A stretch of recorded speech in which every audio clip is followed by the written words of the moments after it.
Star Trek will not be presented tonight, so that we may bring you the following special program. Word Balloon is brought to you by the League of Word Balloon Listeners. I was excited to get the opportunity to work on Captain America for the regular series, particularly because after a long period of trying these other looks for the character, they were finally returning him to his classic appearance, and I had let it be known that I wanted to work on classic looks of characters as much as possible. And luckily, he's one of those characters you can never completely escape his original design. And it just would happen to be that Ta-Nehisi Coates would be writing this new series, which makes it even more of something to be a spotlight put on it.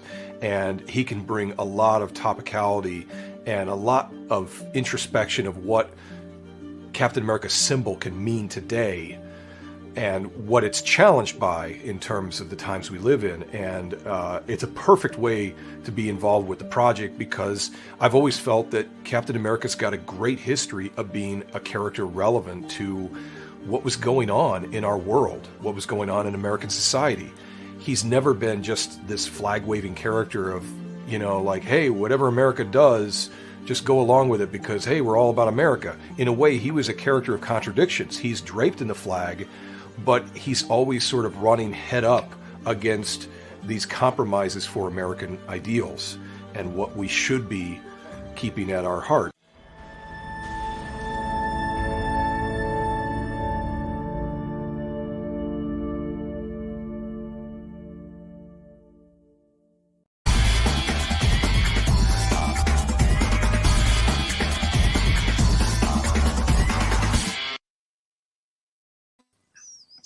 Welcome back, everybody. Time for a daytime word balloon. I love when this happens. Ooh.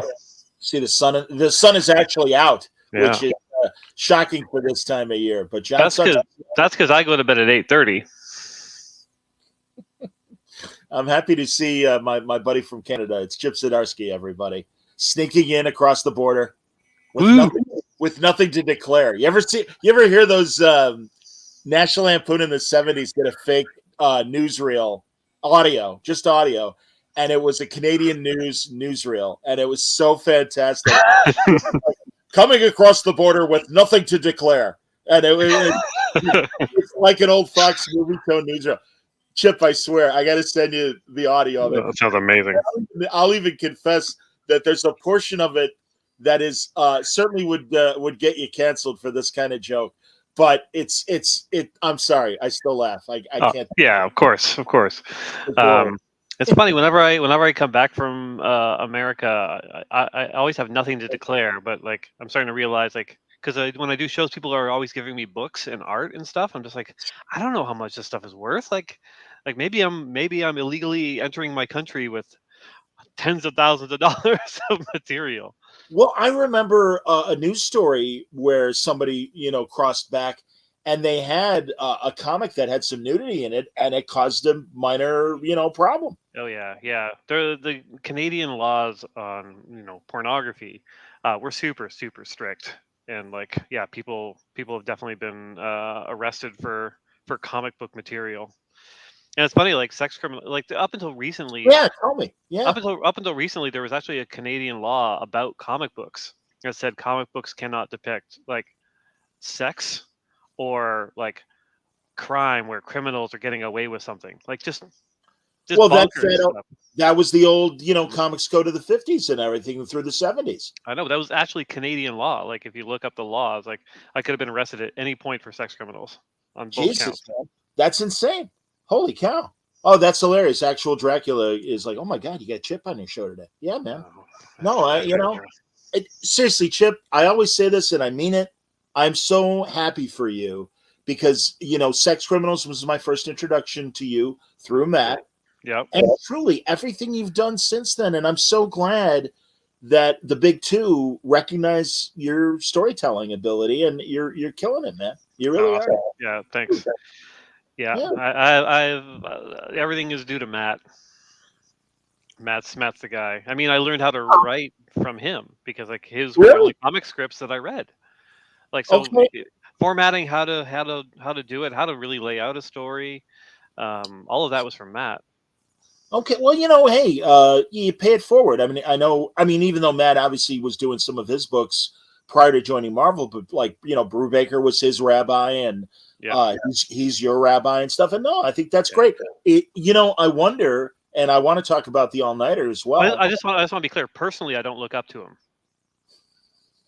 I just want that to be on the record. I don't look up to Matt Fraction personally, Well, but of course, as a writer, I do.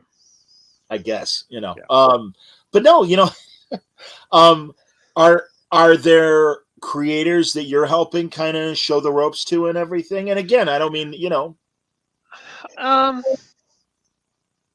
Yeah, sure. I mean, I don't want to name any names because it makes me seem like I'm like, I don't know. Yeah, but Chip, you're further along than maybe, because honestly, and then as I mentioned all nighter, I was wondering if you're helping Jason at all with just in terms of formatting, story and things like that. I mean, that's possible. I've never actually read a Jason script, right? Because I see his final product because he does a lot of stuff on his own and stuff for Marvel.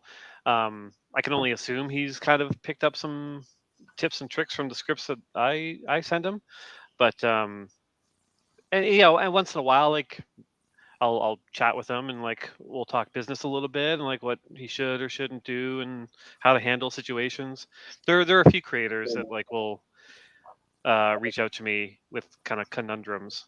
And I don't think it's because I've been in the business like longer than them necessarily. I'm gray and wizened, but I've been doing this for 10 years. But I think I don't necessarily think I'm a great writer or a great artist, but I'm pretty good at the work. Like at putting in the work and how to deal with editors and deal with the politics of things and just kind of weirdly professionalism, which I never thought I'd say. So a lot of times a creator will reach out because they're freaking out over a decision being made on their book or whatever, and I can usually talk people off a cliff and kind of put it into perspective for them. I think a lot of that is because I view it as a job. Like some people view it as like, oh, it's their passion, it's what they're meant to do on this earth, and comics are their world. I'm like, yeah, I love comics, but like at 5 o'clock, I clock out. Like I go have dinner with my wife. I hang out with friends who have nothing to do with comics. I'm just like, okay, that was nice. Having the pseudonym kind of helps with that because like, 9 to 5, I'm Chip. All the other hours I'm Steve. You're Stanley Kidwitz, absolutely, man. Yes, makes it a lot easier. Makes it a lot easier, I think. That's fantastic. That's the Steve is the punchline to one of my favorite clean jokes, where the grasshopper walks into a bar. The bartender goes, "Hey, man, we got a drink named after you." And the grasshopper says, "You got a drink named Steve?" It helps having one of your few clean jokes. It's true. It's very true. That's why I'm not in radio anymore. They got the FCC had it with me, and they're like, so, I'm actually, if I may, I'll tease a program I'm doing tomorrow night. My buddy Dan McNeil is a former sports radio colleague. And Chip, I don't know about Canadian radio, and I am curious to ask you about this before we get into the books, but especially local American radio sucks.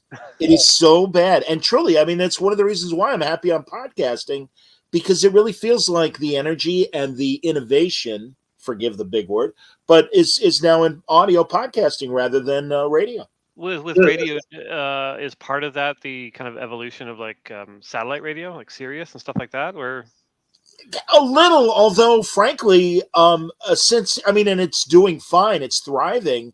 But I'm like, you don't need satellite radio. You get a lot of the same programming through podcasting. Yeah. So why buy it?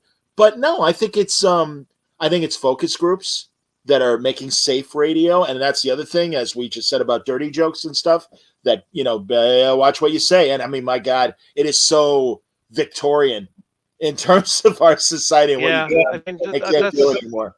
That's all. It's always been the case, but I think the line just shifted. Obviously, like you couldn't just do whatever you wanted on the radio, right? Like you couldn't swear or do right. FCC, right? Yeah, our federal. Yeah. Like there was always somebody there to kind of police that because it is public and also there's advertisers.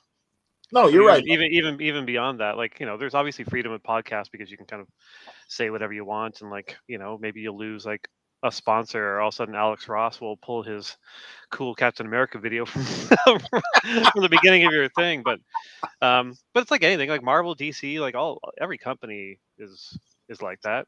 And You're I right. don't. I mean, yeah, there are certain things you can't do now that you could do like 20 years ago, or whatever. But the things you did 20 years ago, you couldn't have done like 10 years before that. Like that's the interesting thing. Like there's like periods where it's like, oh God, you could just do whatever you want. But like it's not like that's always been the case. Like I think there's like kind of like a weird tick where, you know, the kind of edgelord style comedians and stuff could just kind of do whatever the hell they wanted. But that was just such a brief period in like in kind of consumerism that we look at that as like this golden age of do whatever you want. But it really was just a specific period of Moment. time. Yeah. Yeah, I'm with you, Yeah. man. I mean, But it is weird sometimes going back. Like, my God, like there's so many like TV shows and movies that I'm just like, oh my, like how the hell were we watching this stuff? Like, it's just like no, you're it's right. wildly offensive. Family Fare. Like they were like, God, I love During the Revenge of family hour, absolutely. My God, I, you're right. as a kid, I love Revenge of the Nerds, and in my mind, it was like a heartwarming story, and now it's just like just a weird rape scene, and like, oh Christ, like, I so Fred. I remember Fred Savage being on a late night talk show talking about trying to show his kids movies from the '80s, and it's like they're horrified because of things like Revenge of the Nerds, even Yeah. Animal House. My God. Yeah. And yeah, man. And hey, I was lucky enough to get Tim Matheson on the show years cool. ago. And again, I mean, it's a classic, but yeah, it's like contextually, you got to put things in perspective and go, yeah, we know it's not cool anymore. It's, Yeah, and I'm sure there were a lot of people back then who were uncomfortable, but they couldn't say anything because then they'd just be called a prude. Like, what? Shut up, big deal. You're It's right. not like he really raped her. It's like, yeah, well, actually, it's kind of contributing to the culture where we laugh it off. So, yeah, God, not to get too deep into that kind of discussion. No, but like, no, and we can get to let's get to the funny books. That'll be fun. They're already great questions and stuff. Let's see. This is great. Dennis loves Chip's Daredevil and Batman, but man, Public Domain is incredible. Oh, awesome, thanks, man. Any chance we might get more White Trees or a hardcover? Both. Yeah. I mean, for both of those, Public Domain. I'm working on issues 9 and 10 right now. I just want to get those kind of locked in before they start coming out through Image. And White Trees, there is a sequel. The big thing has been like Chris and Matt, our artist and colorist, have wanted to do it, and the script has been there. But Chris's day job for the past few years has been working on the Spider-Verse movies, which ended up being a lot more work than I think he anticipated, and went a lot longer. And then there were sequels, so he's been tied up with that. But he's finished the new sequel, and it's ready to go, and we're going to be actually announcing it soon and soliciting it. It's gorgeous. Like everything they do is unbelievable. My editor was making a note today just how beautiful the book is. It's a book that exists because of the art. Like those guys are so good at what they do. Regarding Public Domain, were you anticipating obviously what's going on now and the anticipation of 9 years from now with Superman and Batman hitting Public Domain? I mean, was all that in your mind as you were? No, not at all. It's funny. I mean, I probably should have called my book something else because it's very hard to Google. That's fair. Sure. Absolutely. Yeah. But no, I would never really. Yeah, that was because it's never really part of the discussion in the book. Like no one really talks about the idea of things going into public domain, even though the title is kind of about that. So yeah, I mean, when these kind of stories have been popping up, like the Mickey Mouse Steamboat Willie knockoffs and stuff, I'm just like, oh, maybe I should have focused a bit more on that. But I don't think that's as much a story, like a creative story, right? Like, yeah, no, I hear you. I'm fascinated that it's happening. Agreed. Like companies like Disney have spent so long pushing that date back as much as they could, and the fact that they're just throwing their hands up in the air, I'm like, fuck, we don't know, we can't keep doing this. Well, it also, like the United States public domain rules are different than a lot of other countries. Yeah, and and I do love the fact that it was Sonny Bono of Sonny and Cher when he was a congressman. Hey, let's make it 95 years, and it's like, Jesus, man. I mean, again, listen, everyone deserves the ownership of something they create, but then, we're getting into corporate stuff. And also, there is something fun that I would imagine from even a creative standpoint, but also a reader standpoint. I like when people tackle Sherlock Holmes or Dracula or, King Arthur or Robin Hood, the obvious ones. I mean, it'll be fascinating. Yeah, it's gonna be such a weird thing because, like, like in 10, 20 years time, like there's gonna be like a bunch of Batman TV shows like Sherlock.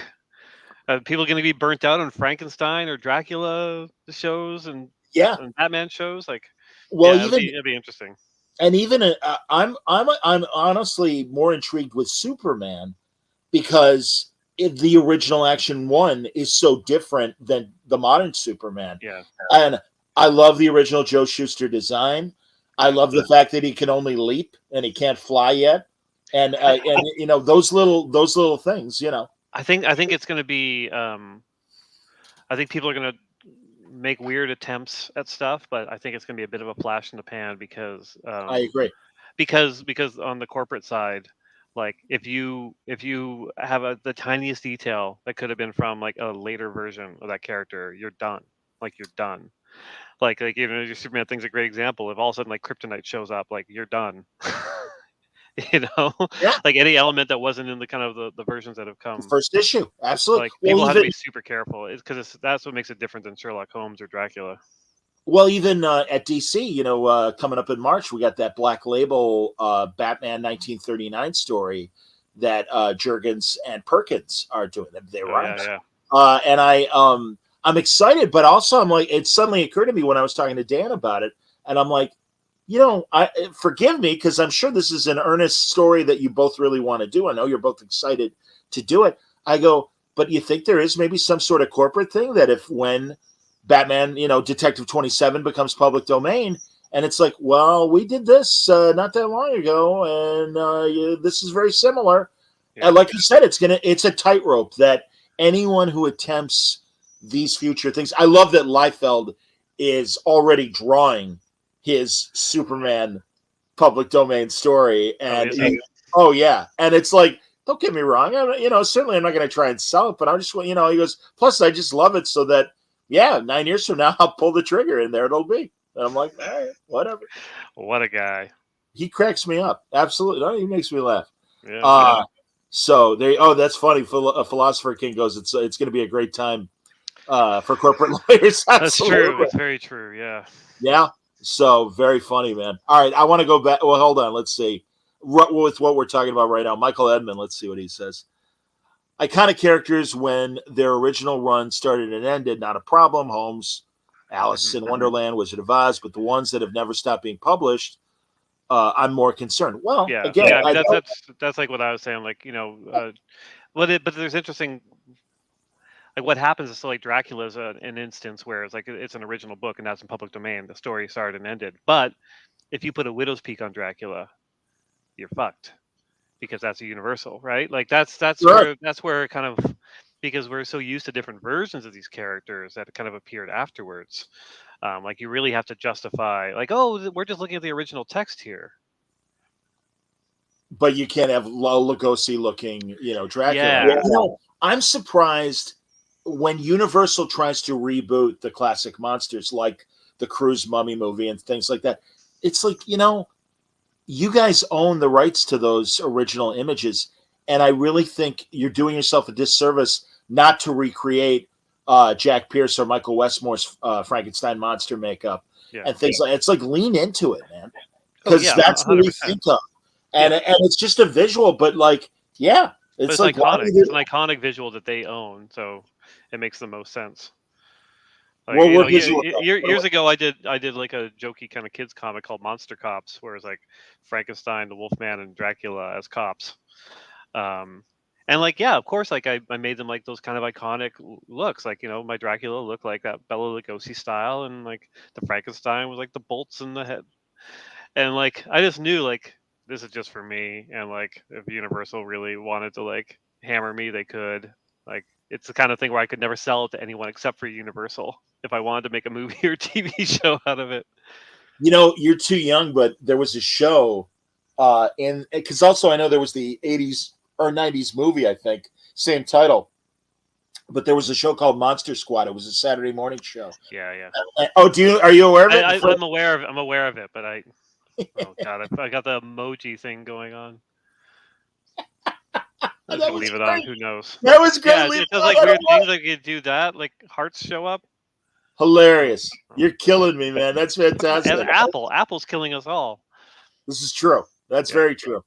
I didn't. You know, I'm a PC guy. I'm not a Mac guy, so I didn't realize it was Apple. Yeah. That's hilarious, man. But yeah, that Fred Grandy was the human with the Wolfman, Dracula, and Frankenstein monster solving crimes. Yeah, and it was it's terrible. You can find YouTube episodes of it, everybody. But it's you know, again, it was made for 7-year-olds, so I understand. Yeah. It's all right. Oh, that's funny. Yeah, everyone's commenting on your. It's true. It's true. I can't help myself. There you go. Well, let's start getting into some of this stuff. Good Lord, dude. Batman. I love how the story wrapped back. Before we talk about Joker Year One, I love that the story wrapped back to what do you call the cyborg that Batman created? Failsafe. Yeah. Love that. And of course, also, I never say Zur's full name properly. Zur and R. Thank you. Not since Mixies Pitalik have I had trouble with how you our problem is just the spelling of it. Like the scripts and the lettering is like so many different spellings. Like ARRH. I'm like, what? Like, makes no sense. I love it though, man, and it's a great spin. Now I remember too that Grant did his spin on Zur-En-Arrh as well. Oh yeah. But I don't remember specifics. I do love the idea that it is these alternate universe Batman that are fucking with Bruce. Yeah, the alternate universe stuff was kind of my addition to what Grant was doing. Like Grant's story was basically the fact that Batman created this backup personality. Like he was like referencing the 50s Zur-En-Arrh character, obviously, right. But like he had a whole kind of backstory for it, like that it's like a misheard Zorro in Arkham, and like it's just like kind of this pure Batman thing in case he was ever attacked by, you know, a psychic or whatever. And I love that. Like, I mean, Grant Morrison's run is maybe my all-time favorite Batman run. And so, yeah, so I just kind of posited like, well, like there would be Zur-En-Arrhs for other Batmans. Like we've seen so many different Batmans, and I knew I was doing a multiverse Batman story, especially leading up to that issue 900 with everyone. It seemed to make sense to kind of wrap those in as well. Because it also, weirdly, it kind of, going back to legal stuff, it's very hard to use different versions of Batman in a Batman comic, weirdly. Really? Oh, really? That's interesting. Go on. Yeah, so like, you know, when I had the idea, you know, my editor was like, okay, well, legal says we can like have 2 panels of Batman 89, a couple of panels of Adam West Batman. You can do a couple panels of the video game Batman. You can't do Chris Nolan Batman. Interesting. Wow, interesting. And it all depends on the contracts that DC has had with different companies, I think. And anything beyond a cameo becomes like it triggers a payment situation, I think, is probably what. Of course. Well, that's good, and also obviously, you know, a little tougher in terms of storytelling. But hell, you guys have handled it. Yeah, I told my editor, I'm like, my job would be a lot easier if you guys owned the rights to Batman. But but yeah, so it's funny because the Zur-En-Arrh stuff is like the Zur versions of these characters. I'm like, well, now it's like, I think we definitely broke the lawyer's brains because it's like, well, now it's not the Batman 89. Right. It's like a very different version that has elements of that character. Parody. Yeah, it's parody. Yeah, so it's like, it became a weird thing, like who owns what and who has the rights to this and that. So that made it real fun.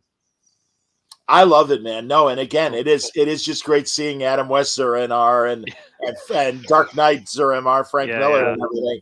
And yeah, man, that's a good cartoon. I mean, it reminds me of the original Spider-Verse event that Slott and company were doing. Yeah. And you know, you'd see the '60s Ralph Bashki Spider-Man and stuff next to regular Spider-Man. No, I love it, man. Yeah, it's super fun to play with. You know, you don't want to dip into that well too often because I think the multiverse stuff gets overdone now. You're 100% right, Chip. Yeah. But yeah, it's super fun, especially kind of a background thing going on to play with. Yeah, and like also the fun bit was Jorge Jimenez, the artist, on that giant size issue 900, like he's the one who insisted on doing all these in the original styles. Like I told him, we'll just do them all as your style. Like don't stress about it. Like as long as it's like the design is similar. He's like, no, I want to make this work. And so like kind of nailing the Mignola style and the Batman animated series style, like that took a long time. It's very hard to get an artist to draw the way they normally don't draw. Absolutely, and I could say, and I'm sure the rest of the people listening and watching, we appreciate the effort that he put into it, because it is fun seeing that Frank Miller style Zur-En-Arr. Yeah, and especially getting in Bruce's face and everything, and all of them. Somebody had asked, in terms of making him a villain, where the hell is it? Mm-hmm. Where the hell is it? All right, I don't know. It's too far in the chat. Everyone's asking great questions. I apologize. I'm going to do my best to get everybody in there, but I know somebody had asked about that, and so that making him, like his id essentially. Yeah. I mean, there's stuff kind of coming up I don't want to spoil, but essentially it's what was created when there was the partitioning of his brain was like a pure Batman, and like a pure Batman wouldn't care for Bruce Wayne. Like we would see Bruce Wayne as just like a relic, really, like a thing that's holding him back, and that's what really kind of got me started down the path of kind of creating this villain within Batman's own head that affects his actions.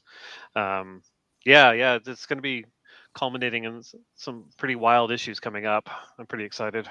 Yeah, and I mean, and we could talk about Joker Wars, not Joker War. That was the other event. Oh, Joker War. Gotham War too, certainly. But no, so is the Joker arc, is that weekly during February? What's going on? I think so. It's coming out. There's 3 issues coming out in February. I don't know where they fall. It's super funny because like a lot of that came about because Jorge really wants to draw everything. Like he's like, this is our story. I don't want fill-ins and stuff. And like we've had some great fill-ins to help out, but the schedule of Batman, there's just no one alive that can actually do that issue after issue. And so I was like, well, I've got this idea, and I told him like, part of the story is this Joker Year One thing. That's kind of set in the past and the future, so you don't have to draw those, and we can like get other artists to draw that, which will buy you 3 months of time to kind of like really get ahead on other stuff.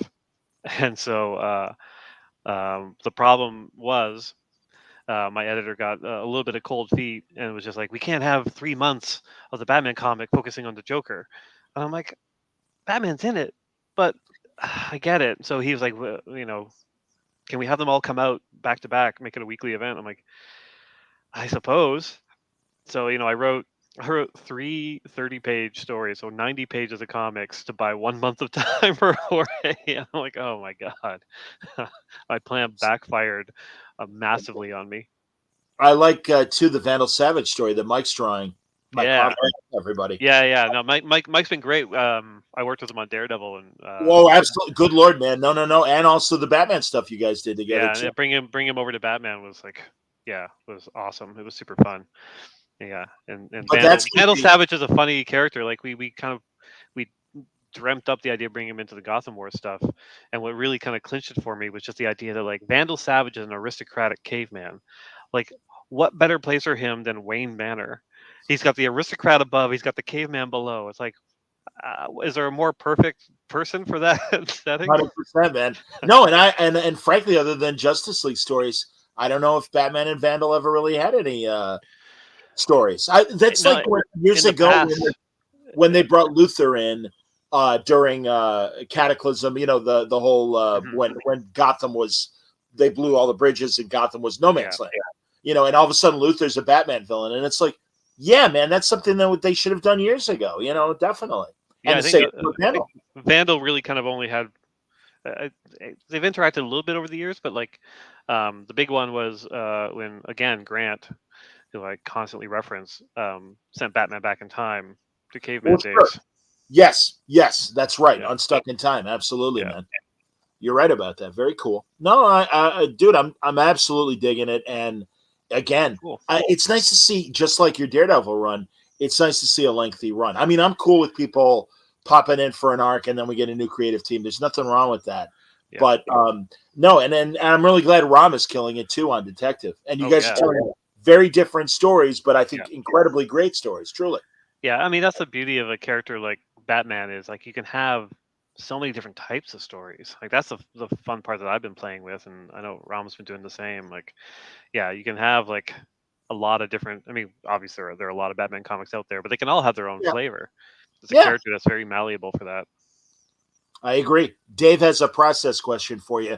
How do you handle plotting an issue to fit within 20 to 22 pages? How do you make every issue count without rushing plot and character beats? Both good questions. Yeah, I mean, at this point, it's a little bit instinct. Like to the point where, like, when I made them jump from Marvel to DC, it felt like the world had opened up because I had 2 more pages. Like I'd write a script, I'm like, oh my god, I've got all this extra space. Like it's wild. But yeah, I mean, like the way I kind of work the stories is like I kind of break down the full arc. I write like a full kind of plot of everything that's going to happen, and I look at those plots and I see how they can be broken up into issues.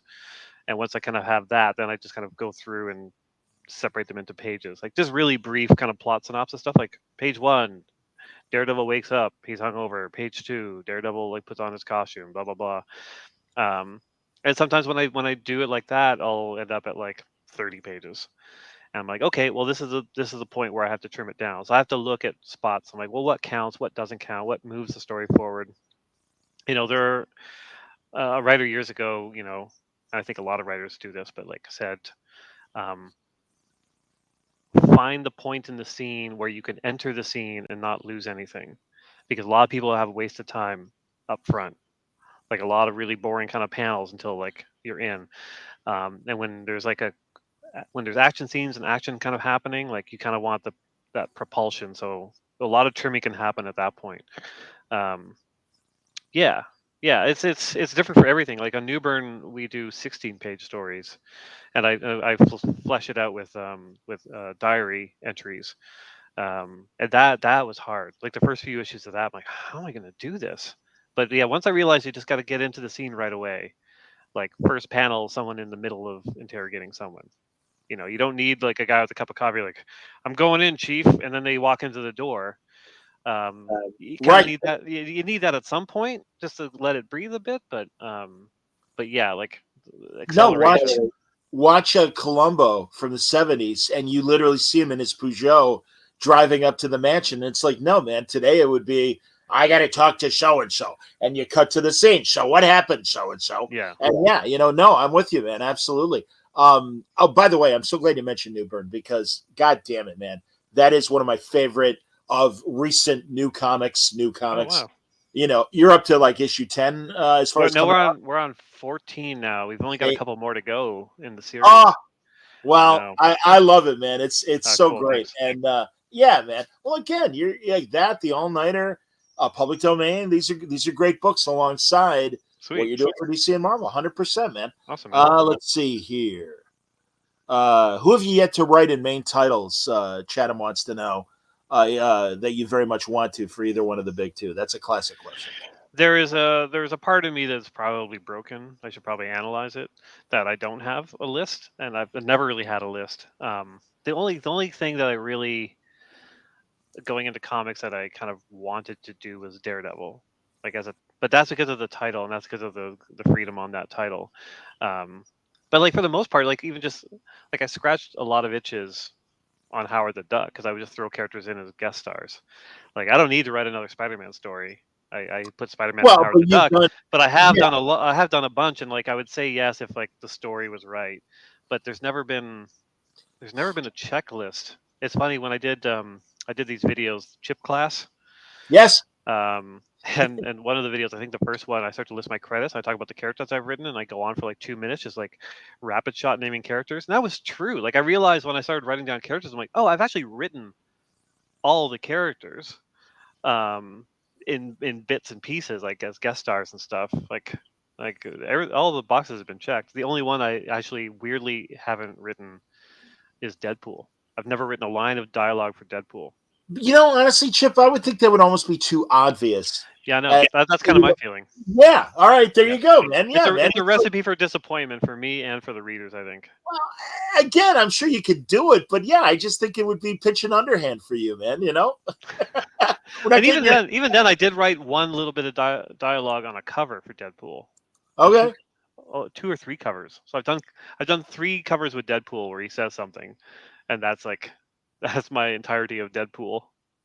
Well, and it's funny because Gonzalo here says he'd like to see you do a Booster Gold Blue Beetle book. Frankly, and it's funny. A couple weeks ago, I was talking to Mike Allred, and just from an art standpoint and his art style, I'm wondering: do you have a Ragman story? Do you have here's my favorite obscure sea level Silver Age character, Ultra the Multi-Alien. Have you ever seen? I've got a few Ultra the Multi-Alien pitches that have gone unanswered. Sure you do. No, I do not. Interior 5. A couple funny things there. I was out for lunch with Ray Fox yesterday, who did a Ragman mini back in the day, and we actually talked about Ragman because we were both just like, how could you get a title like that green lighted today? It's so hard. The market's so soft. It's hard to get the weird stuff out there. But the Booster Gold Blue Beetle thing is my favorite comic run of all time is Justice League International. All of that stuff, given to Matthias, McGuire, Hughes, all of it. Yeah. I think they're perfect comics. I think they straddle that line of ludicrousness of superheroes with serious stuff, and it's brilliant. I'm with you. So much so that once in a while people will talk about oh, it'd be great if you did something like that, like a Justice League International book. I'm like, I think that's too much for me. I think it's such a perfect title that to attempt that one again is folly. I cited that and Next Wave. I was approached about doing a Next Wave series. I'm just like, no, it's its own thing. It's perfect. I get why you would keep doing them because you got to make money, but I don't think that needs a follow up. It's so weird. I was at New York Comic Con, and real name drop here, I was having dinner with Marie Javins, editor-in-chief at DC. Indeed. It was my first time really chatting with her in person, and we had a really great time, and we were walking back from the dinner, and she told me the news about Keith Giffen passing, and I was like, oh man, that's rough. I said how much his work meant to me and stuff, and she was a little bummed. And as we were walking, she checked her phone, and she just almost buckled over laughing, because it was at that moment that they released his final words Facebook post, and she showed it to me, and I started laughing. It was it's now one of my favorite memories of going from finding out about his death early from Marie, and then just a few moments later, both of us laughing in the street at the fact that he managed to one up everyone with his passing. It was his social media tombstone joke, absolutely, man. Which is really, and it is so classically Keith Giffen. Absolutely. And did you have the pleasure of meeting him? No. I mean, I think that was probably a case where I didn't want to meet my hero. I'm sure he's a lovely guy, but I don't know. I have a vision in my head of who he is, and I love his work, so I didn't necessarily want to And for the most part, I don't really go out of my way to meet the people that I grew up loving. There were a couple moments where I was I had the possibility of meeting Stan Lee, and I was oh no, I mean, it felt weird, because his whole life, especially towards the end, was just being introduced to people he kind of doesn't know, and them all saying the same things, and him just oh, thank you, that means a lot, just kind of putting it on. And I'm the best gift I can give him is to not give him another one of those. So I just didn't. I hear you, man. I lucked out. Well, first of all, Giffen, I was able to interview him before he got sick of doing panels and interviews, and so he was hilarious. And I played it as a tribute when he passed. But one of my heroes that I'm really glad I got to meet, I don't know if you know the humorist Stan Freberg from the 50s through the 70s was really his prime. But beyond doing just straight up comedy albums and bits, he did a Dragnet parody where both straight up Dragnet making fun of it, but also one where it was St. George fighting St. George and the Dragon Net. Is another one of his okay, all right. He was at Comic-Con near the end of his life and career, and his wife was a great promoter of his stuff, and he did a panel before San Diego, before the True Blood panel. So everyone's in the room for True Blood. And, you know how it is. You know the ropes. Yeah. So and Hunter, his wife, was like, "Listen, I know you're all here for True Blood, but you got to hear about Stan's credits. He was the beaver in Lady and the Tramp in the Disney cartoon." And a bunch of women went, "Oh, we loved him." And she just kept rattling on. And it's like she got the audience interested in Stan. And I got to meet him at the table. And, I made funny commercials for Chicago radio for years. And I'm like, "Oh, Stan, you're one of my guys." And he's like, "Well, thanks." And he was one of those guys that my buddy Rob Burnett, and I think he's right. He's like, pop culture has like a 20-year lifespan. Mm-hmm. And then we start to forget people. Ask somebody today, a kid younger than us, who David Letterman is, let alone Johnny Carson. Yeah. And it's like, what? Who? Yeah. So yeah, I'm glad, but I hear what you're saying. I do hear what you're saying. So. Yeah, sometimes you're super pleasantly surprised. Like, honestly, like Mark Wade's one of them. Like the fact that, I chat with Mark now, and he meant so much to me as a teenager. That's super cool. And there's sweethearts out there like Walt Simonson. I've got behind me, I've got like a Jughead page right by my treadmill. Zooming in. Yeah, you can't quite. Oh yeah, sure. I moved my computer, but it would ruin everything. But yeah, like, and I've heard he's the nicest guy in comics, and I reached out to him when he did that Jughead cover. I was just like, "Hey, I'm a huge fan. I'd love to buy that off you." Because it was for my issue of Jughead. Yeah. He's like, "Oh, give me your address," and he sent that to me plus the pencil sketch like for free. He just like sent it to me. I'm like, "Oh my god, that's amazing! Like, what a guy." But even still, when I see him at conventions, I don't go up to him. Oh, it was great last summer. He was at Terrificon and he hugged me, and I'm like, "Oh, Walter, thank you." Yeah, I see him and Wheezy like they're behind the table, and like I loved her stuff as well. X Factor was like my favorite comic. Like it was perfect soap opera dynamic for little Chip Zdarsky. And like both of them, I'm like, oh, I could just go up and gush for hours, but I just leave him alone. I just leave him the hell alone. I saw it, well, with me with Star Trek, it was Jonathan Frakes. I had like several encounters with him last year, and I'm like, don't be Kathy Bates. Don't be Kathy Bates. I'm your number one. If I cut your skin and wear it, do I become you? I mean, he just sounds like such a gregarious kind of guy. Like anyone I know that's ever worked with him has just like sung his praises. Like that's a guy who just like is so content with like with what he's managed to accomplish in his life. And also, like, I just want to talk to him about the fact that he was Captain America. 100%, man. I've got like one of those old collections of like the Spider-Man newspaper strip. Oh, okay. And like there's a whole forward by Stan Lee, and there are a lot of photos of like all those guys dressed up, like meeting Jimmy Carter and stuff. And I'm like, I keep looking at the photo. I'm like, is that Frakes? I think it's Frakes. I've told it before. I'm not going to waste time now, but he at not MegaCon, but it was the FX Con in Orlando. Me, Hickman, and Jim McCann were at the bar with Frakes, and he's telling us some fantastic stories of when he would dress up as Cap and some of the public events he would do.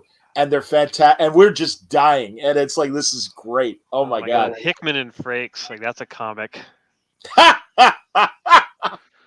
You're not wrong. Because I can see Hickman loves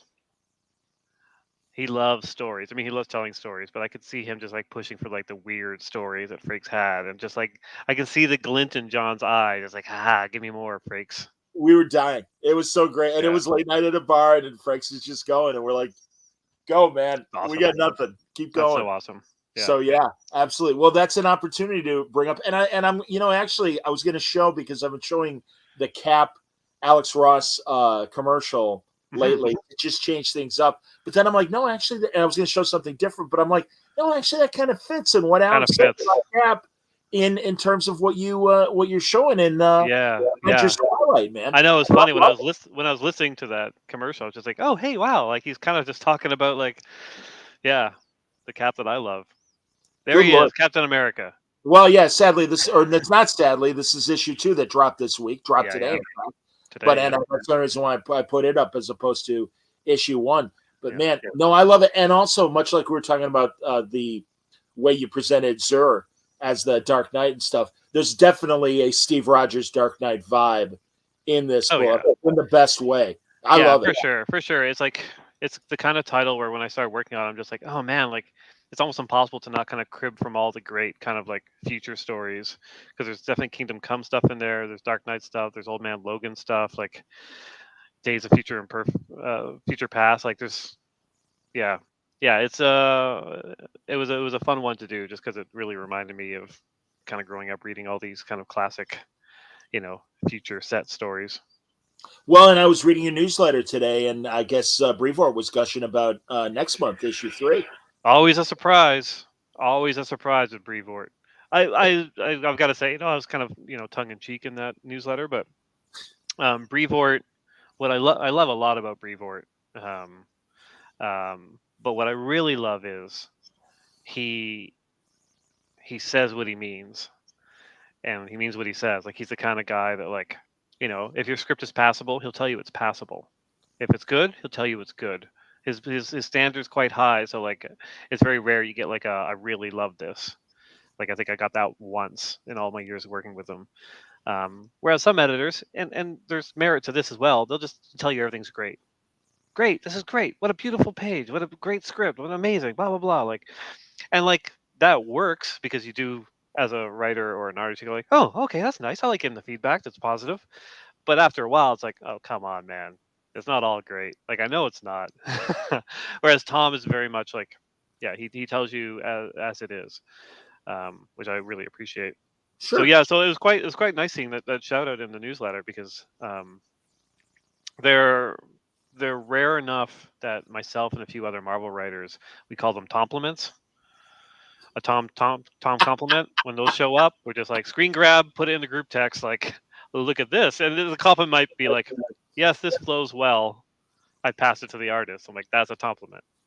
That's great. Like you feel full. I've even talked to other Marvel editors that when he gives a Marvel editor a compliment, they just want, their instinct is to print that out and like frame it, because it's like it means so much coming from him, because he's like, yeah, he's targeted with that kind of stuff, and I like it. He's seen it all. And I understand that. So yeah, I mean, that's what I've heard about Al Franken in the writer's room at SNL when he was the head writer. And it's like, you don't laugh because it's like, no, that works. That's good. And that's a compliment. Like you said, it's like, no, that's a positive thing. They don't need like Franken didn't need to laugh to justify the joke and everything. It's like, no, you got it. I'm a comedy snob. And especially when I was writing comedy bits for radio and other people would show me stuff, and I'd be the same way. And I'm like, yeah, that's good. No, that works. And it's like, I get that.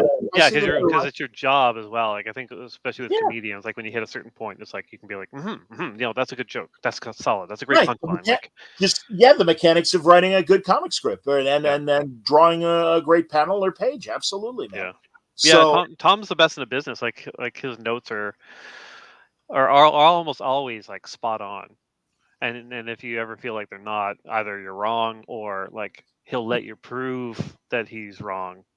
Good on the page, which is like a sign of a great editor. There's no ego there, which helps you to not have an ego as well. Because like I've been in situations with editors where like we both kind of like puff our chests a bit and just like, oh, you wanted to change that line? Yeah, well, fuck you. And he's like, well, you're going to change that fucking line. Well, not quite that, but like there's definitely that kind of back and forth. Whereas Tom, like I really. He once asked me to rewrite an entire issue 3 days before press. Like the art was done, and he sent an email like apologizing. He's like, I reread it, and like it's not working. We need to change this, that. Like motivations have to change. The character's got to be toned down here. Blah blah blah. He spent the time and he sent me all the notes of ways I can make it work. And like any other editor, I'd be furious.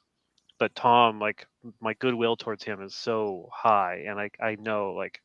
He did not want to write that email, and it's only because he wanted the quality to be such that the rest of the series worked and that we retained readers. So like, yeah, I stayed up, past my 8:30 bedtime, and I rewrote the whole script based on the art. But Tom's the only guy, or maybe one of the only guys I do that for. That reminds me of the Bronze Age when I was a kid, and even Stan would cop to it where there'd be almost a box in the front page on the splash page. And it's like, okay, listen, we admit it. This issue isn't up to our usual standards. We promise it'll be better next month. That literally was on the page. That's And insane. I mean, really, I wish I could call what specific issue of Spider-Man or whatever, but it's just like, yeah, all right, we kind of blew it. Tom's But newsletter is like that. Like I think a lot of creators, like every creator I know, is signed up to that newsletter because we want to scan through it for our name to see if he's just like, yeah, I don't think the thing that Chip did really worked here, but parts of it did. Like he's the only person that would like publicly like kind of talk about the product if it was good or bad. Like whereas everyone else is like, buy this issue. It's that kind of boisterousness. Like it's the best thing that's ever happened. so Tom has a Substack or whatever. Oh, you're not on. Oh my God. I know, Yeah. shame on me. I want to get No, on I it. mean it's my favorite newsletter. Oh, that's great. I think it's called Man with a Hat. Just yeah. Sure, because I've seen his Search his name on videos. Substack. Like every Sunday, he puts out like this massive. Oh, God, my Especially God, a yeah. lot of the early ones were just like deep dives into like the Bell Gemmis era, and just trouncing Gemmis. Just Wow. yeah, Yeah. yeah, and Damn. like all the bad decisions, and some of the good decisions from that period. Like, yeah, Tom doesn't hold back. Like when he talks about the history, and like he'll just post like faxes and notes and stuff from like various editors in the 80s and 90s, and it's really cool. It's really cool. I quite like it. I will jump on that. All right, back to Yeah. the Avengers Twilight as Sure. far as the story goes. I don't want to spoil, and also it just came out today. I've already read issue 2, but again, I'll let people read it. Sure. There are characters that are referenced in issue 1 and 2 that we haven't seen yet on stage. Mhm. I don't know if we will see them, and I don't want to get into knows? specifics. But fair enough. Good answer, Chipper. Good answer. Yeah. Absolutely, man. But I love James Stark. I love Tony's son. Oh, cool. And I love the idea of this new generation of Avengers are kind of well, again, there's not only that Dark Knight vibe, but also other like Kingdom Come. There's even a Kingdom Come kind of the different generations and stuff. Yeah, for sure. Yeah, it's been fun. Just like the beauty of a project like this is that you're not beholden to continuity. You can kind of do what you want. So you can bring in new characters. Like old characters can be dead or missing or whatever, and you don't have to run it by anyone. You can kind of create the world kind of on your own, which is super fun. And that's one thing actually Tom always had to remind me of. He's like, you know what? Like you can go farther with this. Like like that character can lose a leg or an arm because like they're not coming back. There's no one else waiting to write them. Like this is our shot at this. I'm like, oh yeah, you're right. So like we ramp it up a lot as the kind of the series goes on. But yeah, James Stark was fun to write, but the best part was seeing what Daniel Acuna did with him. Like he just made him into this like really cool, almost like Akira looking character.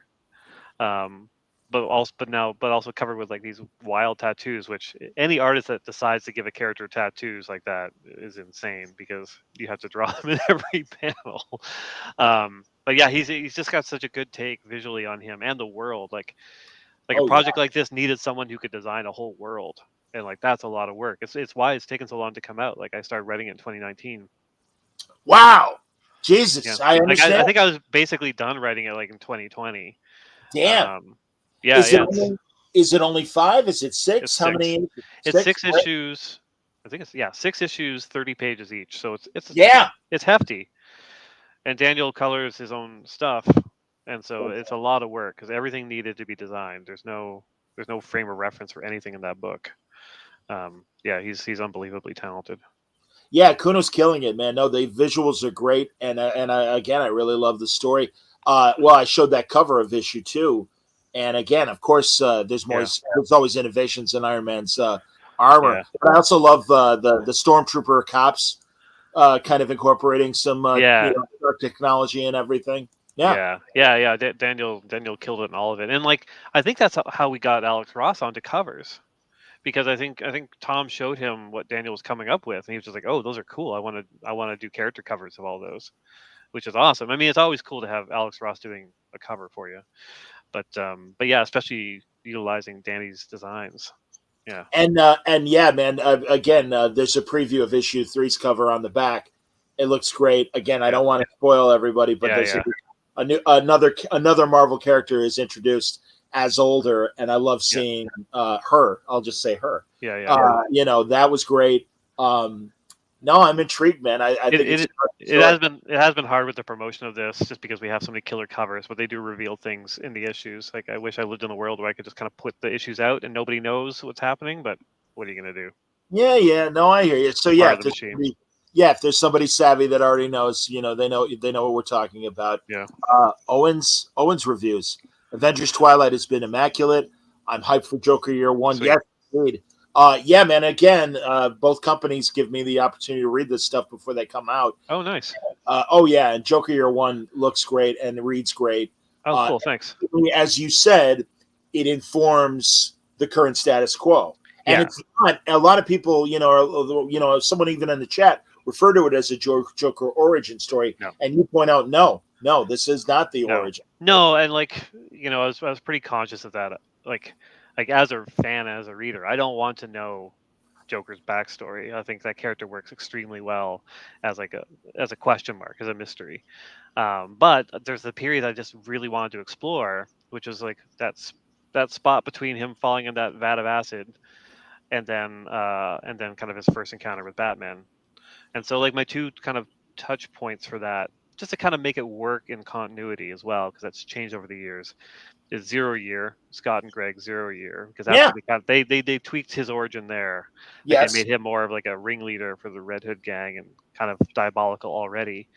So that it falls within that continuity, and also with Tom and Mitch's Batman story that they were doing in Batman Brave and the Bold anthology, which is the retelling of that first year story. So this kind of bridges those two, but also is like you said, it informs the plot of what we're doing in Batman as well. It's a weird thing because it's set in the past, it's set in the future, but it weirdly it's all about the present day, even though the present day is not in these 3 issues. Yeah, it's been a fun puzzle, and it's not really a standalone story, because it does kind of reference a lot of what's happening in the book, but I think it's going to be satisfying for people who've been reading the book for a while. Another Owen question. Out of curiosity, how did you come up with the title for The Batman with the hyphen of Gotham? And did you get it from your own convention banner that listed you as the creator of Batman? It's true. Yeah, the hyphen always makes it funnier. I just wanted to if Batman just showed up, what would people call him? And there would be a hyphen, because Batman is a name. Batman is more of a descriptor. So I quite like that. Which is why I think Spider-Man shouldn't have the goddamn hyphen, and I'm fully on team no hyphen. Spider-Man. Imagine Superman. Super-man. It makes no sense. You're just describing something. Bat-man doesn't make sense. Yet somehow we're okay with Spider-man. Otherwise it's Ira Spiderman who lives down the street, as Bendis and I say that about Noah Batman. That's true, I guess. But it's a proper name. You don't have a hyphen in the name. Come on. All right, forgive me, Chip, if this is a troll being a douche, and I apologize if you're not Javier. I don't mind. Why did you make Batman bisexual? Well, this is super funny because Talk to me. What happened? I'm not on social media, but I do get ricochets, and I had a story because I did The Knight, which was the origin story of Bruce Wayne. Yeah. And in one issue, him and Ghostmaker are kind of taught the arts of espionage and seduction and stuff, and they're both in a contest to get this this book of secrets. And by the end, Bruce basically kind of gives Ghostmaker a look and kind of moves in, and they're about to kiss, but then they don't, and then it turns out Bruce was playing him and steals the book. It's the most straightforward story you can possibly imagine, but all it took was a couple of bad faith actors to be what, this means bisexual, and a million videos and stuff where people who've never read the story or don't know how to read a story just the whole story is about the fact that they're spies and espionage and like deceiving each other. Like there's literally nothing in there about him being bisexual. It's just like that moment where he just like slips in close, and then it's revealed that he fucking like lifted a thing. There you go. So I always find that super funny because like during that period I was still on Twitter, so I just get like just random people just being like, "You make Batman bisexual, you should die." Like what? Like it's just laughable. It's like not even like Well, I can't even be upset about it because they're not readers. They're never readers. Knuckleheads. Yeah, and I'm sorry, I don't mean to be Chuck. No. It's fine because like it's part of that. It's part of that outrage. And I'm not angry, obviously, either. But it's yeah, part of that outrage machine where like YouTube channels need to like rile up their base because like content they'll have like a their weird thumbnail like DC's rooting Batman gay, and just dumb images, and you're just like, what? Like, yeah. Well, the Chuck Dixon panel that I guess Dean Cain also, and it's like, and I'm so disappointed in Chuck. I used to have we could disagree politically, but still have a really nice conversation. But sadly, he's thrown in with these idiots as well, and it's like, all right, well, again, I still like Chuck. I'm sure if I saw him, I would try to have a nice conversation with him because we all got to get along. But that said, it really does drive me. And Dean Cain, what a massive disappointment. That guy went from being one of my favorite Superman actors to douche, big douche. What are you going to do? I know, and it's like, there's a great book. I highly recommend it. Naomi Klein's Doppelganger that came out this past year, and Naomi Klein is a like an activist author. She did like No Logo, Shock Doctrine, Canadian. And she's always been confused with Naomi Wolf, the other writer, two Naomis, right? And Naomi Wolf was like, she did like the Beauty Myth, and like she was kind of a feminist author, but then she went down this rabbit hole where like she made a bunch of mistakes. Like she put out a book that like the premise was faulty. Someone called her out on it live on the air and like destroyed her. But then she fell down conspiracy rabbit holes, and now she's like a regular guest on Alex Jones' podcast. And so the book is about like the fact that this Naomi keeps getting confused with the other Naomi, and it's like it's infuriating, obviously. But then it's got her thinking like, well, we started off similar, and then we diverged. Like, what happened? And so the book is kind of an examination of like where we're at in culture and how someone can kind of like through encouragement from again those kind of bad faith actors, like you can kind of just like fall down this weird rabbit hole. Like she calls it like diagonalism, kind of going from this like this point of like kind of intellectualism to like just like conspiracy stuff. It's amazing, and like it really sums up kind of the world we're in right now. So I highly recommend it to anyone. Naomi Klein's Doppelganger. That sounds great, man. No, that sounds amazing. Sorry, everybody. I'm just looking at the chat here to see if there are other questions that I'm missing. Oh, and if you don't mind, how about this one?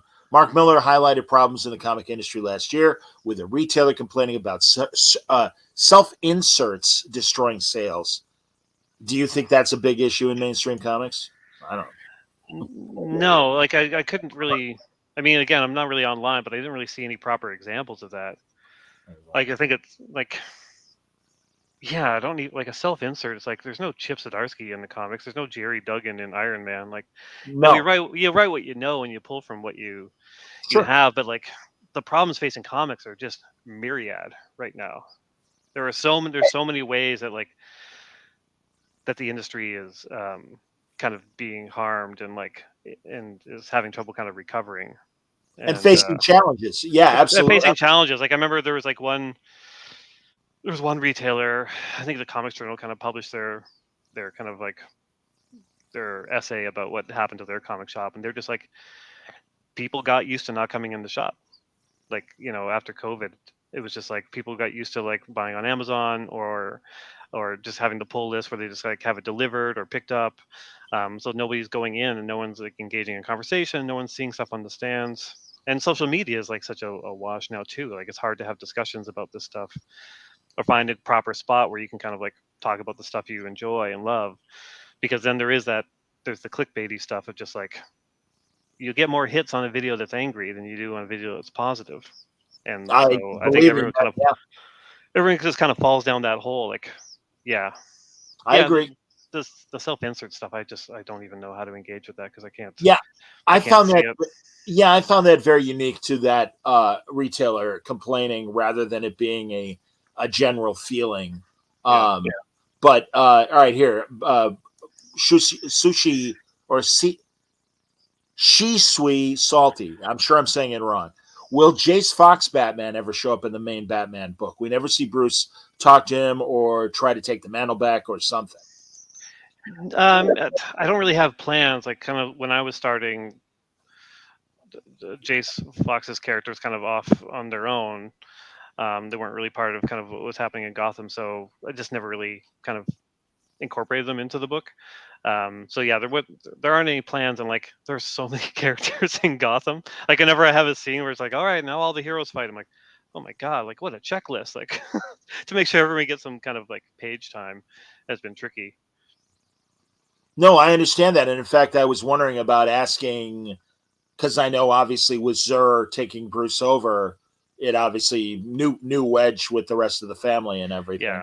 Yeah. I wanted to focus on those kind of existing relationships, you know. Um, And yeah. is Jason, forgive me, because sometimes I have to catch up and not read every issue or whatever. So is Zur and are Zur and Jason kind of like minded, given the way that Jason motivates what motivates Jason, and is more of a guy that would take risks and be like, no, we got to kill this guy. I like your rules, Bruce, but there's being effective and then there's not being effective. Well, he's pure Batman, so he still follows the Batman rules. So he's like, no killing, no guns, like that's a very clear Batman rule. So Zur still has that in him. There's more violence there for sure, but like, Gotham War is an example of like um, Zur pushing Batman to be like extreme Batman, like no, black and white, line in the sand. Like someone commits a crime, boom, you nailed them. Like you don't look the other way. You never look the other way. So that's a very much a Zur, which is like a pure kind of Batman thing without Bruce.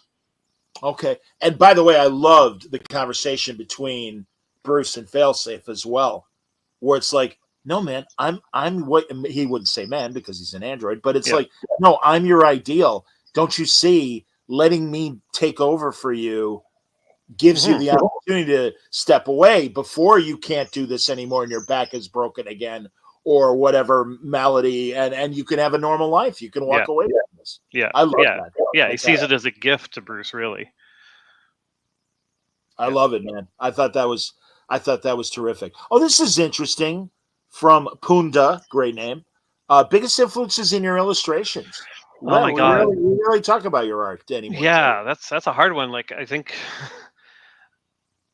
I always feel like that's kind of a question for others who like look at my art to tell me, because there's no conscious behavior on my part. Like, I'm not like, I don't have a Jim Lee book sitting there and I'm like looking at it like, oh yeah, I got to be more like this. Like, um, some people have said Dan Clowes, and sometimes when I go super cartoony, Yeah, there's definitely a bit of that there.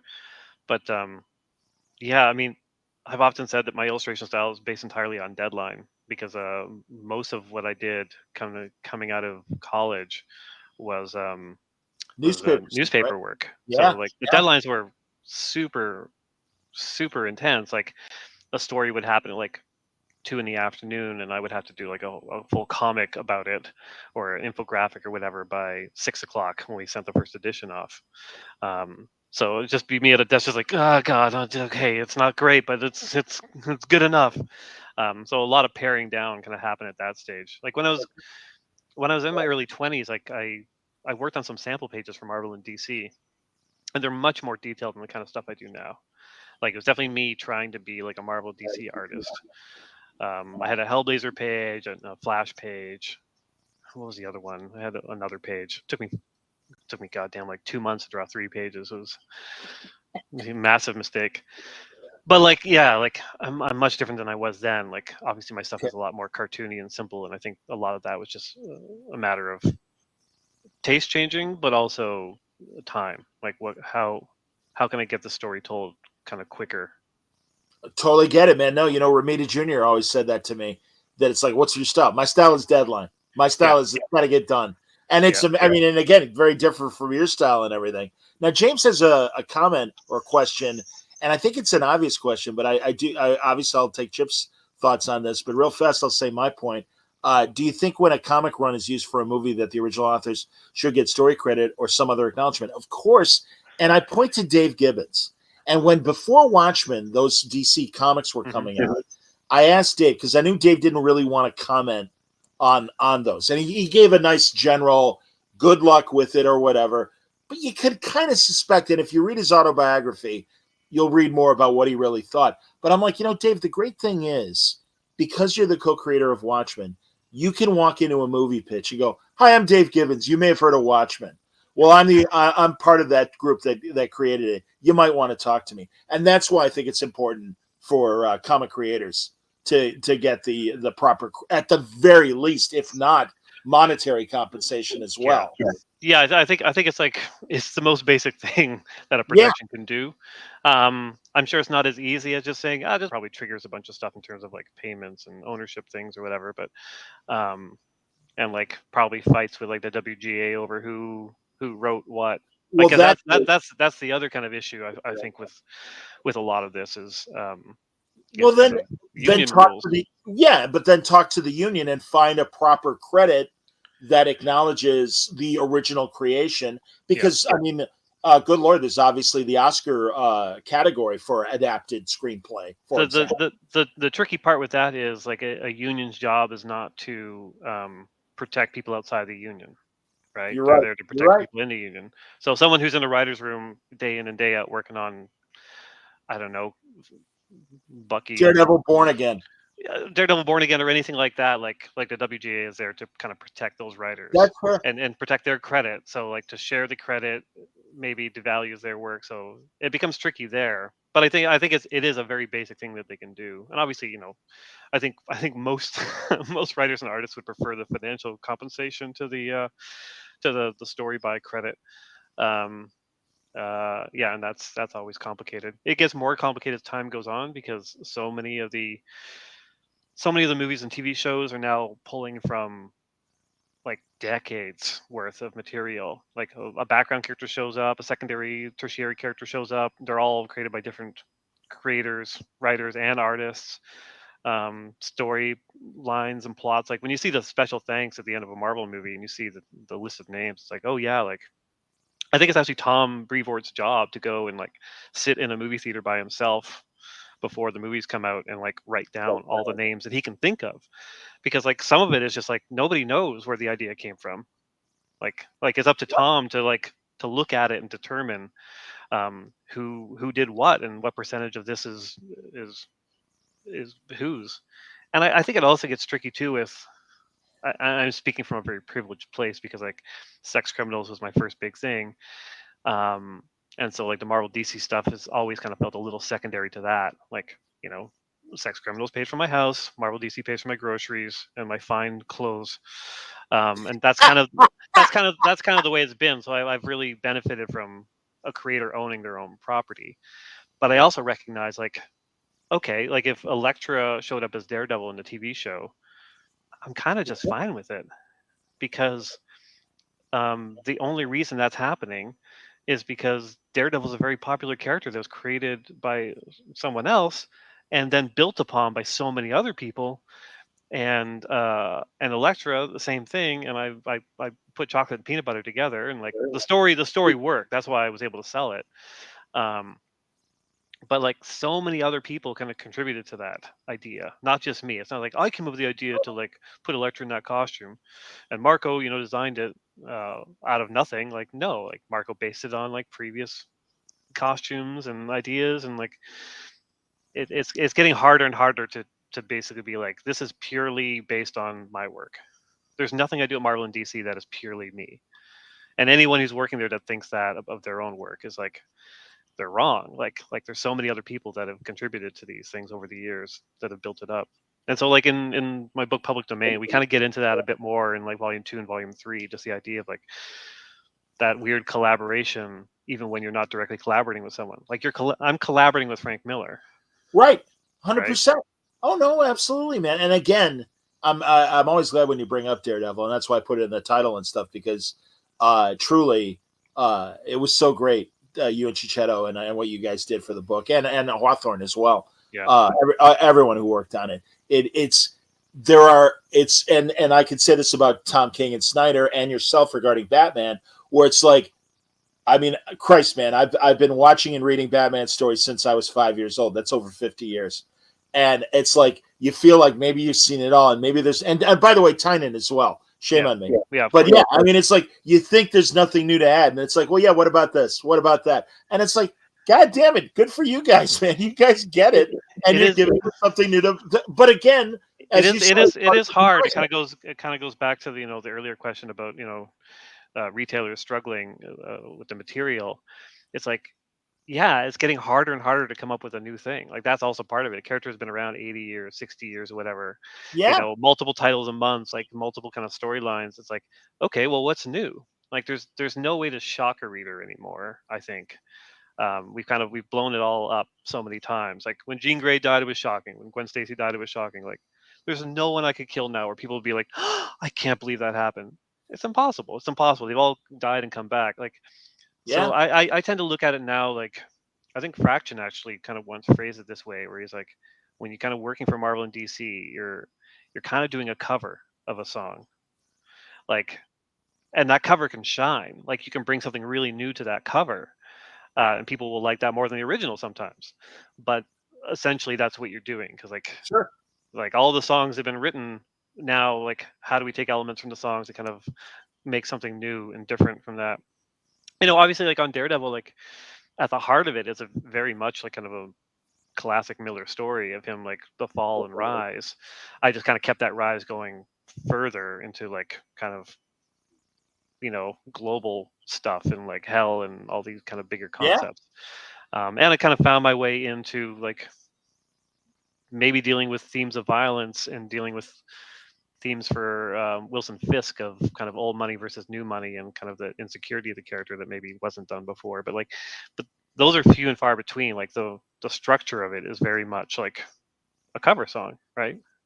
I hear you, man. That's how I describe the Joaquin Phoenix Joker movie. And it's like the young generation that saw it, it's like, oh my God, what a movie. And I'm like, listen, it's a great movie, but it's half King of Comedy, half Taxi Driver. Yeah. And again, we know it because we know the old shit. And it's like no, and it's no disrespect to the movie that was made. And it's almost like the way in comics you get genre splicing. And it's like, Remender does Fear Agent, and it's all right, sci-fi cowboy. And it's like, well, that's, Space Cowboy's nothing new, but it's like, no, those kind of merging and stuff are fun. Yeah, it's in the execution of it too. And like, Failsafe, my first kind of Batman arc, is directly influenced by Wade's Tower of Babel story in Justice League. Like, sure. Like it's a continuation of it, because when I read that, I had the question at the end, like, okay, well, what about Batman? Like, who stops Batman? And so that's what you're doing. You're building off what came before, building off of like Grant 0&R stuff to hopefully make something kind of new and interesting. Agreed. But like a villain taking control of a hero's body is not new. Like Superior Spider-Man obviously did it super well. Certainly. But my twist on that is, what if the villain was created by the hero? What if that's part of like and they're residing in that head at the same time? So it's weird little tweaks, but it all comes down to execution. Because like Space Cowboy, like you could have like 40 different books about space cowboys, and like most of them will be garbage. But like Rick and Tony on Fear Agent, like they've got a thing, right? They know how to tell a story. They know how to design characters and make it fun and interesting. So like that's why that works. 100%, man. Lego Monster 21, and I know it's kind of obvious. Also, Chip, am I keeping you too long? You want to wrap soon? No, I got to get out by 2:30 just because I got to call the publisher. Yeah. I'll keep going till then. Lego Monster, do you keep in contact with Rom and Josh as to not contradict each other's books? And I'm sure there are more Batman writers currently that you might be talking to. I mean, less so because Batman is in so many books. it kind of falls to the Batman editor to make sure none of us have contradicted each other.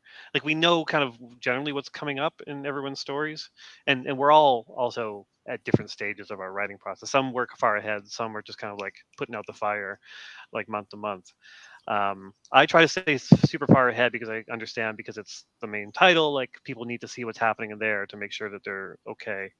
And I always double check if I'm using a character that they're not in play with somebody else. Someone's got plans. Like you want to be respectful of the other stories. So yeah, like I read their books more as they come out, less in advance. We used to kind of do more of a regular kind of Gotham group meeting that Ron would be part of, especially when I was kind of starting out, so we could line things up, and that kind of led into Gotham War stuff. Now I have some. Josh Williamson is like he's like the king of comics. Like he kind of talks to everyone. He knows what's happening with everyone. So I talk with him once in a while, or other creators, like in terms of kind of planning out kind of DC's future. So we definitely have kind of those kind of meetings as well. This is interesting from Lego Monster as well, and I wonder where this story is. Do you plan on doing a 3 Jokers story? They've been mentioned a handful of times. It's interesting, and yeah, we've seen it in some of the other Joker books and stuff. But yeah. I mean, like that was one of the things coming in that like my editor kind of threw at me, like, hey, like there's still like a DC main continuity 3 Jokers question. There was there was Jeff and Jason's book, which kind of like stepped outside of continuity. Yes. As he's like, but there's still the Metron revelation from that Justice League issue that there were 3. And that's why like I opened my whole run with that kind of the vision of the 3 Jokers, and like this Joker Year 1 arc kind of talks about that a lot. Okay. Oh, great. Excellent, man. Well, there you go, everybody. It'll be a very fun-packed February as we're, looking that over. Somebody had asked earlier regarding the Gotham War and everything, and wondered if Teeny's choices for Catwoman was something you guys all discussed and everything. Oh yeah. No, we talked it all through. Like there were so many meetings about what the story should be and where we wanted the characters to end up.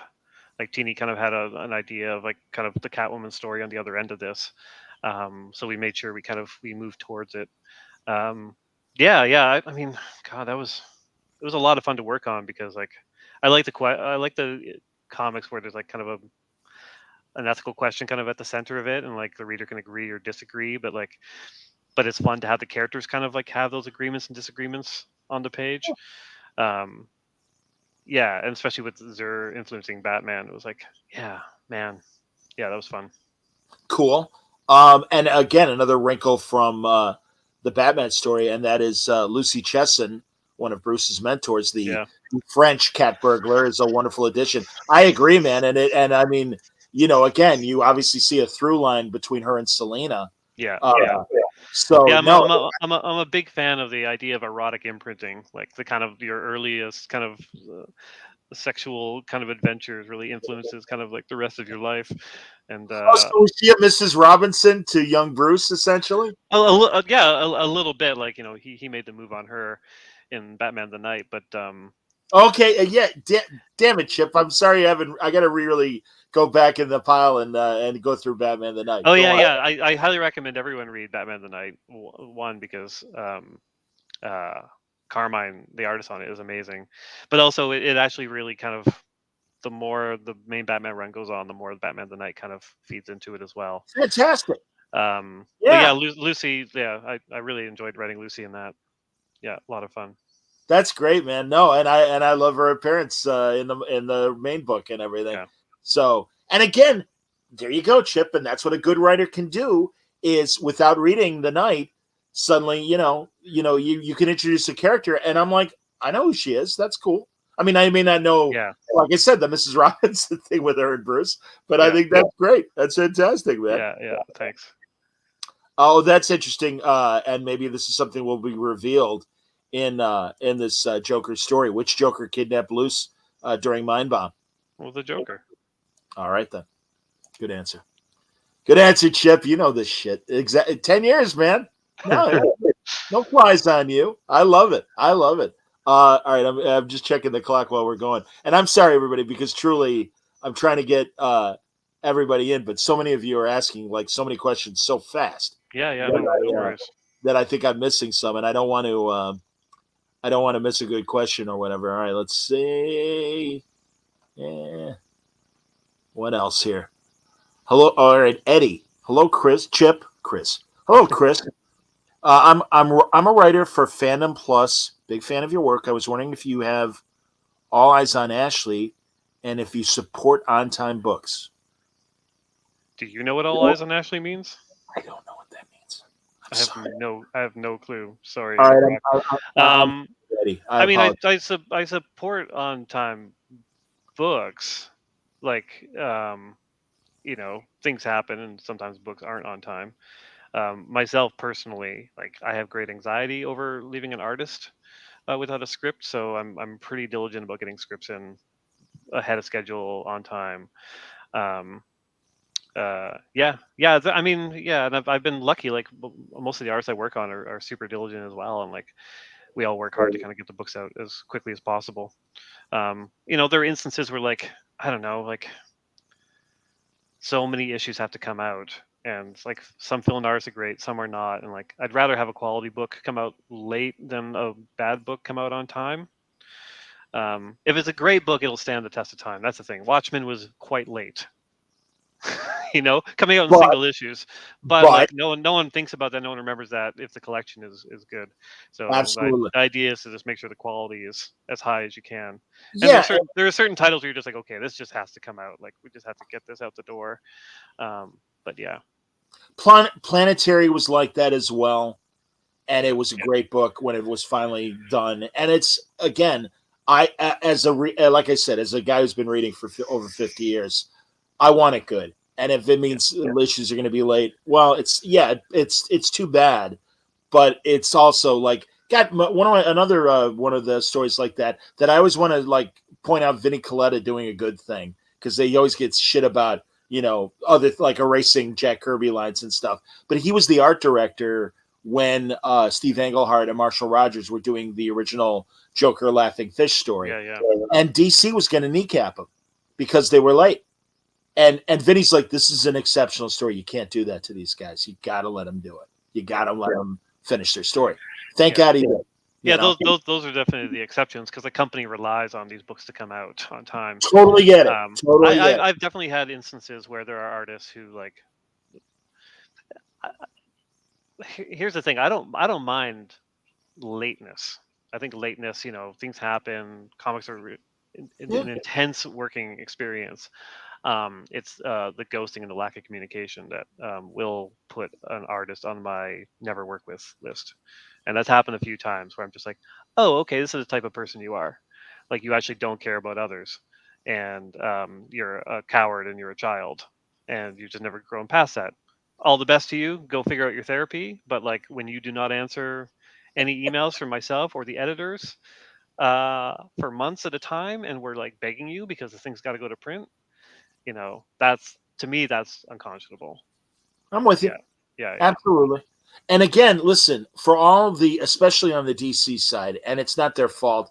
It's the corporation upstairs who owns us today, and what can we do and what can't we do. And I mean, good Lord, we're even seeing it on the TV and film side in terms of, oh yeah, we don't need that John Cena versus Acme or whatever it was called, or Wally Coyote versus Acme John Cena movie. And it's like, and the fans like, what? We would love to see that movie or whatever. So despite all that, again, I really think all of you at DC are killing it. I think there's really great books coming out, and the same goes for Marvel.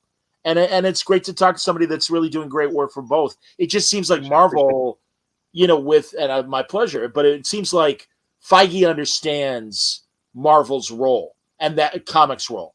Yeah. Whereas Discovery, and it weirded me out, because I assumed with Discovery and all the DIY programming that they make, that also ends up being books that are DIY books, whether it's cooking or home improvement or whatever, that they'd understand the comic side of a Time Warner. And no, it's hard when it's not a line on a piece of paper with like a budget, right? Like, you can't point, like, X amount of dollars spent here equal this amount of dollars here. Like it's just when they cross the streams like that, it's very hard to kind of justify.